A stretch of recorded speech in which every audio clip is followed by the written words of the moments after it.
Uanset hvilken del af livet vi beskæftiger os med, er evolution uundgåeligt. Ifølge Verdensbanken befinder mere end 40% af den voksne befolkning og mere end 2 milliarder mennesker over hele verden sig uden for det etablerede banksystem, hvilket fastholder mange i en tilstand af fattigdom og modløshed. Det er et stort problem i verden i dag, men udfordrende tider er også ofte de mest kraftfulde, da de gør os kreative og får os til at lede efter nyere og bedre løsninger. Det nuværende banksystem blev udviklet for mere end 60 år siden. Men nye idéer og innovativ teknologi har åbnet dørene for en finansiel evolution, der har kraften til at forandre hele vores verden. De penge, vi benytter i dag, er såkaldt fiatpenge. Begrebet opstod ud fra det princip, at en check eller en dollar altid var modsvaret af guld. I have directed Secretary Connally to suspend temporarily the convertibility of the dollar into gold or other reserve asset. Det ændrede sig i 70'erne, da den amerikanske regering ophævede den direkte konvertibilitet imellem den amerikanske dollar og guld. Ingen fiat-valuta har nogensinde bevaret sin værdi over tid, og princippet er simpelt. Hver gang centralbanken trykker mere valuta, så mister de penge, vi har i vores lommer, nogen værdi, og det kaldes for inflation. Efter flere års inflation, overbelånte markeder og uansvarlig, ureguleret finansiel praksis, blev konsekvenserne enorme og medførte i sidste ende finanskrisen i 2008. En krise, som samtidig markerede begyndelsen på en markant finansiel evolution. Kryptovalutaen blev født. Ideen med kryptovaluta var at skabe en ny valuta, som var fri for inflation og baseret på de samme principper som guld, hvor udbud og efterspørgsel skaber værdien. En idé baseret på toppen af den teknologiske udvikling, som muliggjorde hurtigere, billigere og mere sikre transaktioner. Siden da er der sket en masse, og godt et årti senere er kryptovaluta begyndt at påvirke hele vores verden. Do you think this is a currency that's really going to work eventually? Well, I think it is working, and there will be other currencies like it that may be even better. Det bliver juridisk set betragtet som en vare i USA, mens det i den europæiske union er et aktiv. I dag har alle større banker indset, hvilken betydning denne type af valuta vil have på hele vores pengesystem. Og banker verden over ser nu på nyskabende måder, hvordan de kan implementere kryptovaluta og den underliggende teknologi, blokkæden, i det nuværende banksystem. Kryptovaluta er stadig et nyt koncept for mange mennesker, men nyskabelsen er ved at blive en accepteret form for penge. Blot i en ren digital form. Det er imidlertid den underliggende teknologi, blokkæden, der har potentialet til at forandre ikke bare vores valutasystem, men hele den måde, som vores samfund fungerer på i dag. Der var ikke mange, der troede på internettet for 30 år siden. I dag er ca. 40% af jordens befolkning forbundet med World Wide Web, og i 1995 var det mindre end 1%. Det, der gjorde internettet til så stor en succes, var, at det var åbent for alle, og vi kunne sende informationer rundt over hele verden på ingen tid. Blokkæden er til gengæld en form for værdiernes internet, og den giver os muligheden for at overføre værdi snarere end information over hele verden på et kort øjeblik. Internettet er en kommunikationsprotokol, mens blokkæden er en protokol for værdiudveksling. Blokkædeteknologien, fundamentet for kryptovaluta, er nu ved at blive implementeret inden for de fleste områder i samfundet.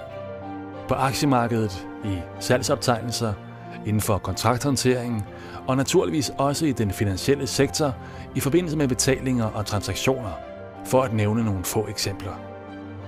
Den nye finansielle æra, som du nu vil stifte bekendtskab med, er den anden generation af internettet, og blokkæden, kryptovaluta, er fremtiden for betalinger, som snart kommer til at revolutionere økonomien, som vi kender den i dag. Bitcoins har oplevet en utrolig værdiforøgelse, og fra 2009 til udgangen af 2013 steg prisen på en enkelt bitcoin fra 0,1 amerikansk dollar til over $1.100. Og mange mennesker verden over skabte sig en formue. Samtidig var der mange, der gik glip af en stor gevinst, fordi de manglede oplysninger, men også på grund af den skepsis, som kryptovaluta i første omgang blev mødt med. Pionererne viste hurtigt, at der var masser af plads til videre forbedring, og med udviklingen af nye kryptovalutaer er døren åbnet for en meget mere sikker og mere brugervenlig kryptovaluta, nemlig OneCoin. Grundlæggeren af OneCoin, Dr. Ruja Ignatova, har en solid baggrund inden for finansverdenen med en mastergrad i økonomi og en Ph.D. i jura. Hun er tidligere associate partner i McKinsey med klienter såsom Allianz, Sberbank, UniCredit og andre store finansielle institutioner. Dr. Ruja har også beskæftiget sig med andre kryptovalutaer og blev hurtigt en af de mest vidende personer om emnet. En ekspert. Hun så tydeligt det store potentiale i at skabe nye, innovative, mere sikre og tilgængelige kryptovalutaer, og hun begyndte at lave store forbedringer til fremtiden, baseret på en solid strategi for global ekspansion og gældende for alle gennem kryptovalutaen OneCoin. Den globale spredning af undervisningsmateriale om kryptovalutaer og introduktionen af OneCoin begyndte i september 2014, baseret på princippet om medlemskab kun via invitation, og som et resultat af dygtig lederskab, er firmaet allerede nu nået ud til millioner af mennesker i mere end 195 lande verden over. OneLine Network er fra den 11. juni 2016 det officielle firma, som distribuerer undervisningsmateriale med oplysninger om kryptovalutaer og finanser. Medlemmerne kan også modtage tokens via kampagner, som kan anvendes til at mine OneCoins. I løbet af det første år i drift oversteg omsætningen 1 milliard euro, og kun 3 måneder senere nåede den 2 milliarder euro. Her cirka et årti nede ad vejen findes der masser af kryptovalutaer på markedet, og de har alle nogle bestemte ting til fælles. For det første er de alle decentrale, hvilket gør markedet fragmenteret og ikke åbent accepteret alle steder. De er udviklet til mennesker med kendskab til teknologi og software, til spekulanter og professionelle tradere. De er afhængige af ustabile eksterne forhold, som i sig selv gør markedet ustabilt. De fokuserer primært på børsnotering, hvilket gør den spekulative og lukker døren for masserne. De tillader dig at gennemføre anonyme transaktioner og er således umulige at spore, hvilket kan opfordre til ulovligheder og misbrug. De er sværere at integrere i det eksisterende økonomiske system. Så hvorfor er OneCoin anderledes? OneCoin er designet, så det i udgangspunktet er centraliseret, men ikke statsejet, hvilket gør det muligt at kontrollere væksten og integrere OneCoins i det eksisterende pengesystem. Baseret på en forretningsstrategi med fokus på at skabe et stærkt brand og et stabilt globalt marked uden store udsving. Sporbart og beskyttet af Know Your Customer-princippet, kendt som KYC, som tager kryptovalutaer til et helt nyt niveau af gennemsigtighed, primært fokuseret på anvendelsen. OneCoin har besluttet løbende at implementere flere funktioner og åbne platforme, hvor valutaejere kan handle og bruge coins, hvilket får markedet til at vokse og skaber en større efterspørgsel efter kryptovalutaer på global plan. Det er brugervenligt og åbent for alle. Der er ikke brug for dyrt udstyr, specialviden eller handelskendskab. Det er simpelthen for alle. Undervisning gives til alle medlemmer for at ruste dem til at træffe informerede beslutninger og få en finansiel viden. Derudover sætter OneCoin nye globale standarder gennem den unikke integration af KYC-proceduren i den faktiske blokkæde, hvilket giver et højt niveau af sikkerhed og gennemsigtighed. En stærk procedure, som helt sikkert baner vejen for at integrere OneCoin som den første kryptovaluta, der kan blive en del af den globale økonomi. Det er i hvert fald målsætningen.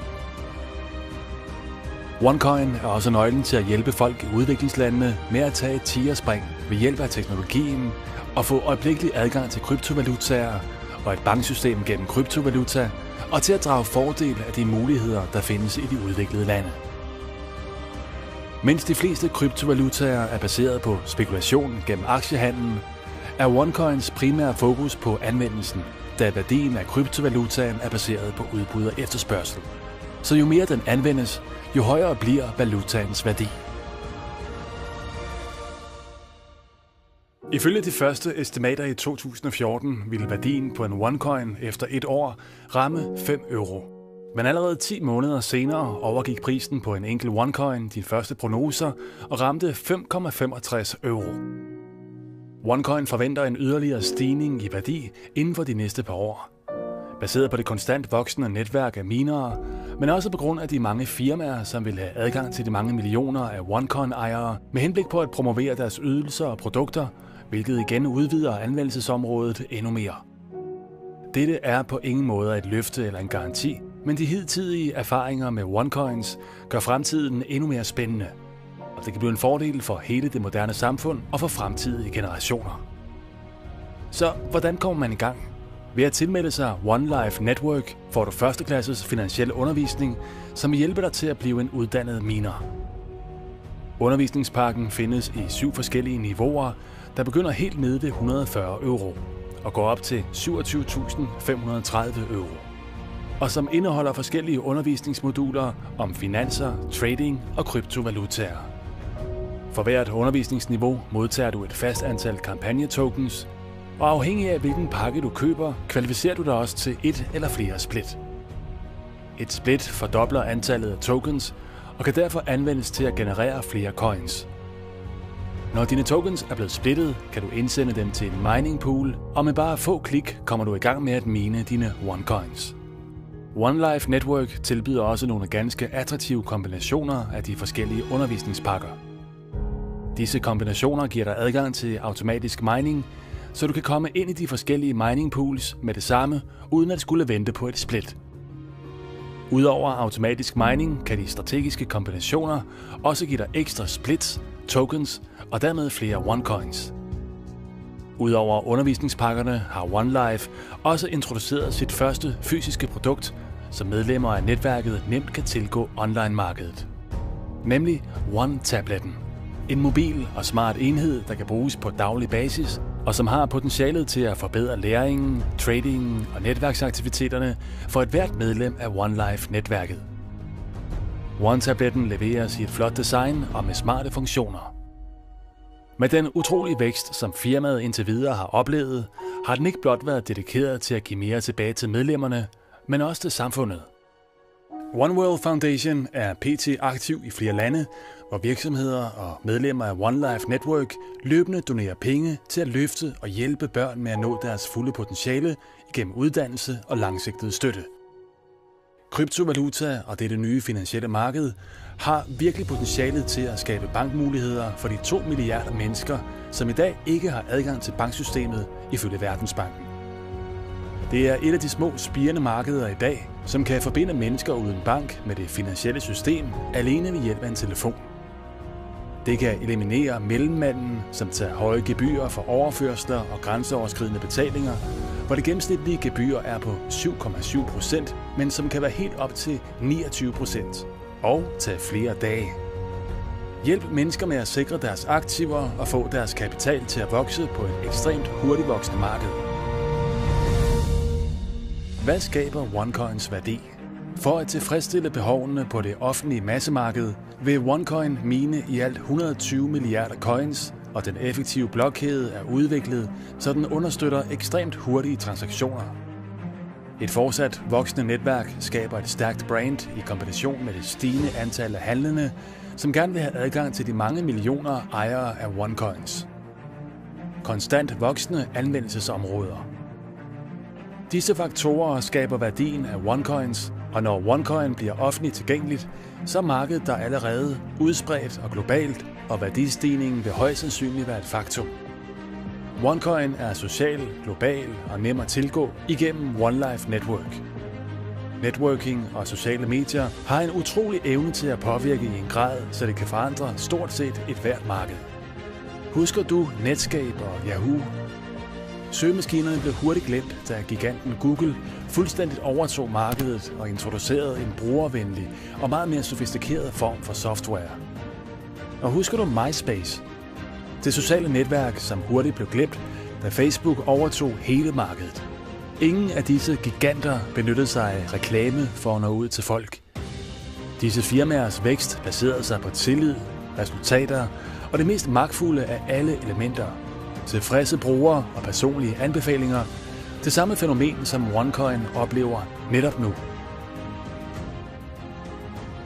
Nu har du en kraftfuld og gennemsigtig mulighed foran dig. Og du kan slutte dig til millioner af minere, tradere og handlende for at mine coins og diversificere din portefølje, så du får positioneret dig i forhold til fremtiden. Med disse oplysninger kan du komme helt i front i denne nye æra, i et spirende marked, som snart vil forandre den globale økonomi. Beslutninger er baseret på informationer, og du kan nu gøre brug af den information, du har fået, så sørg for at få svar på dine spørgsmål hos den person, der har vist dig denne video, for at komme i gang. Og husk, at spørgsmålet er ikke om kryptovaluta vil påvirke vores fremtid, men snarere om du er klar til den nye økonomiske æra, som står foran os. Hvis du er det, så bliv en del af denne finansielle revolution og af den hurtigst voksende kryptovaluta i verden. OneCoin.